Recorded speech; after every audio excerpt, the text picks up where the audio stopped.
the best AMCAS work and activities descriptions. Hey, BeMo Nation, welcome to another episode of One Question Podcast.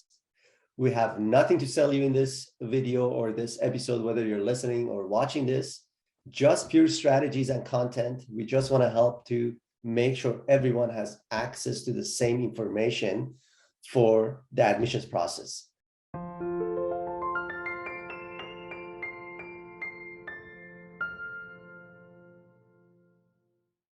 Hi, my name is Janine. Sorry for the interruption. Before we get started, be sure to subscribe on whatever social media channel you're watching this so you don't miss any of our upcoming videos. If you'd like to take advantage of our mentorship programs, schedule a free strategy call by visiting BeMoFreeStrategy.com. As a quick tip, check out the timestamps in the description to navigate to specific sections of the video that you're interested in. Now, let's get back to the video. Now, in case you've never watched one of these, the way it works is as follows. We have a maximum of 10 minutes each week to tackle one topic in the world of admissions. And once the timer is up, we have to stop and the episode ends. So this is going to force us to make sure we use the time wisely to give you the most important content and no fluff. Now, importantly, note that we don't do anything fancy. These are completely unscripted. There's absolutely no fancy videos, no fancy sound effects, no fancy music, just pure content. So with that said, maybe first I'll introduce myself and we'll get started. My name is Behrouz Moemeni. I'm the CEO and founder here at BeMo. I'm joined with two of our senior admission experts. One is Ronza Nissan and the other is Meng Yang. And today's topic, as I mentioned to you, is the best possible AMCAS work and activities descriptions. And we're going to talk about that. So let me just start my timer and we'll get right into it. So there we go, 10 minutes counting down. All right, so Meng and Ronza, let's first think about the elements that are required for writing fantastic AMCAS work and activities description sections. I think there's a couple of things that we need to consider here. One is, what is the activity itself that's being chosen? Two, how to describe it in the description section with a limited amount of space. So maybe we will start with the first element, which is what activities should we actually even include and how should we choose them to begin with? Meng? Well, I think a lot of people feel that in their AMCAS activities, they should only include activities that are clearly related to medicine. That is actually not true. So we'll just dispel that immediately. The basic requirements for the best activities are really just two things. The first thing is commitment, and the second thing is progression. So when I say commitment, I'm referring to the length of time that you were involved in the activity.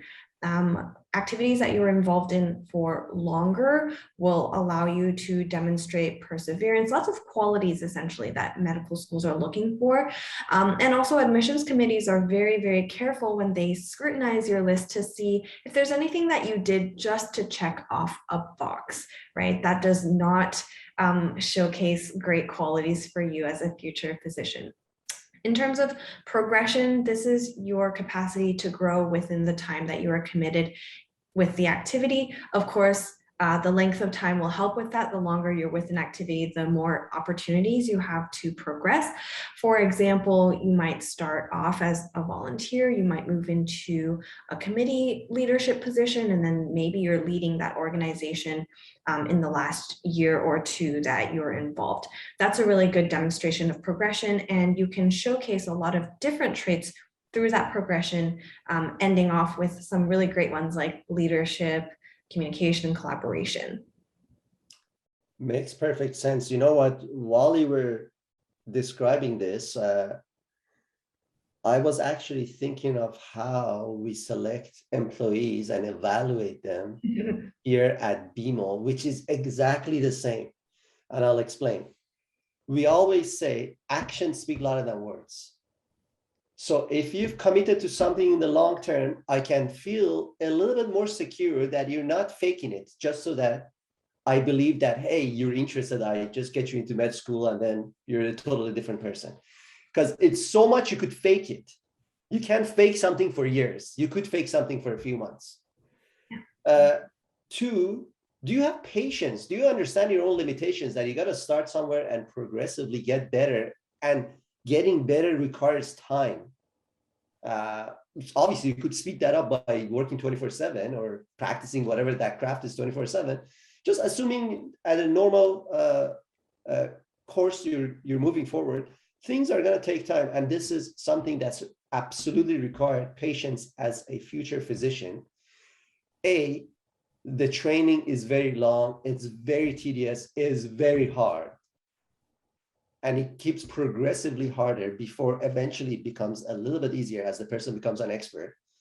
And not really easy, I put that in quotation, it just becomes more like muscle memory. It's just a very long training. So you have to be patient. That's the only way you could show it. So now with that said, now that's clear. This is the type of activities you're going to choose, not the ones you committed to for 2 weeks. Now, Ronza, how do we make them stand out, or how do we perfect the description section? Once I know what are the activities, how do I write those descriptions for each activity? Absolutely. So first and foremost, we always emphasize here that the opening statement is the most important one, as it's the first impression you make. So you want to make it captivating. You want to introduce, but also be creative in the way that you introduce the type of activity or the experience that you're referencing. That usually takes about 1 or 2 sentences to do. You want to, of course, clearly dictate what your responsibilities were in that experience. And you don't have to go on a tangent if you did, several frivolous things. Just focus on like the main things that you were responsible for.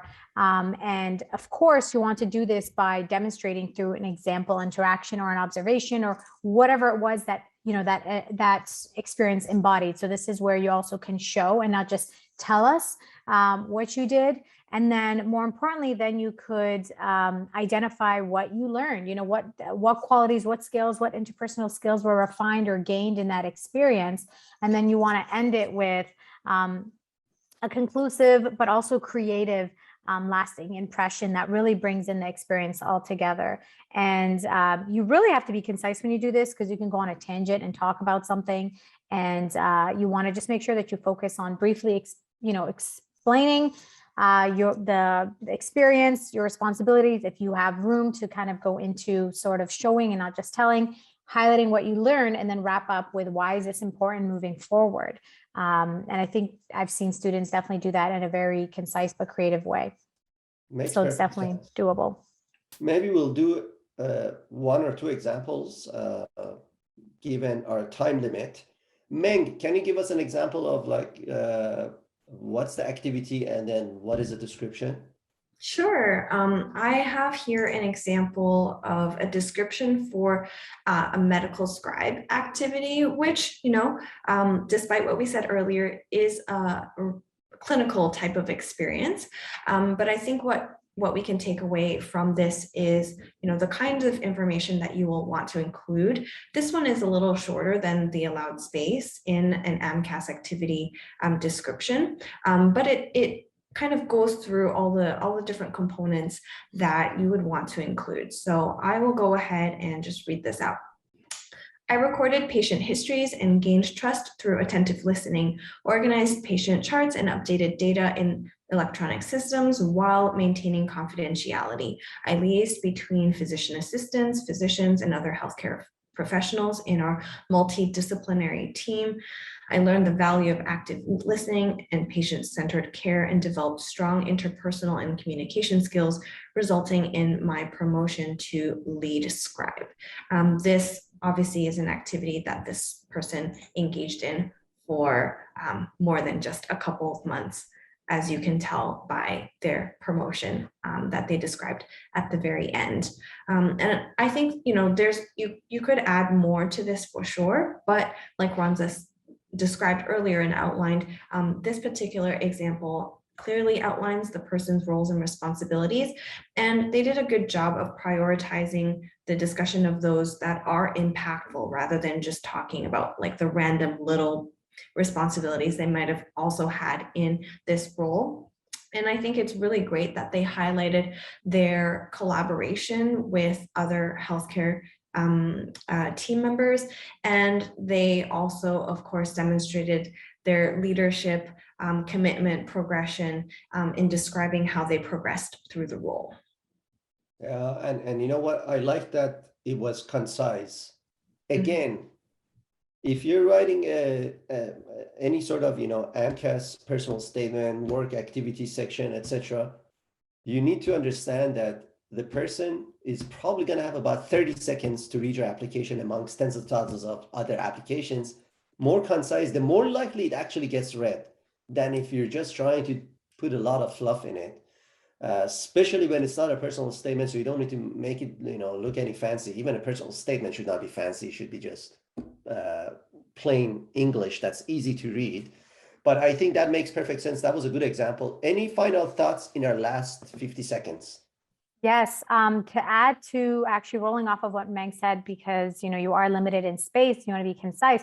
You do have the opportunity to identify up to 3 meaningful experiences. With these 3 meaningful experiences, you definitely want to consider something that was impactful, right? We talked about progression, we talked about commitment, but something that's unique to you. I usually encourage students to diversify. Don't just choose all research or all, particular shadowing experiences. Unless truly 1 or 2 of them really stood out for 1 or 2 reasons, but that's the opportunity for you to kind of expand on the showing and not just telling. And that's where you can kind of go into interactions and observations, similar concept to the descriptors, but this is an opportunity for you to really dive deep into it. All right, that was time. In the nick of time. Okay, perfect. All right, thanks so much, guys. For those of you who joined us today for this another episode, thanks so much for watching. If you enjoyed this as much as we enjoyed making it for you, please go ahead and share it with a friend that might benefit as well. Subscribe to whatever social media channel you're watching this, and if you have any questions, definitely include them in the comment section. We're gonna respond to all the questions. And with that said, thanks again, and hopefully we'll see you in the next episode of our One Question podcast. Talk to you guys soon. Thanks so much for watching. If you'd like us to help you achieve your academic and professional goals, schedule a free strategy call by visiting BeMoFreeStrategy.com. If you have any questions about this video, let us know in the comments section and we'll get back to you as soon as possible.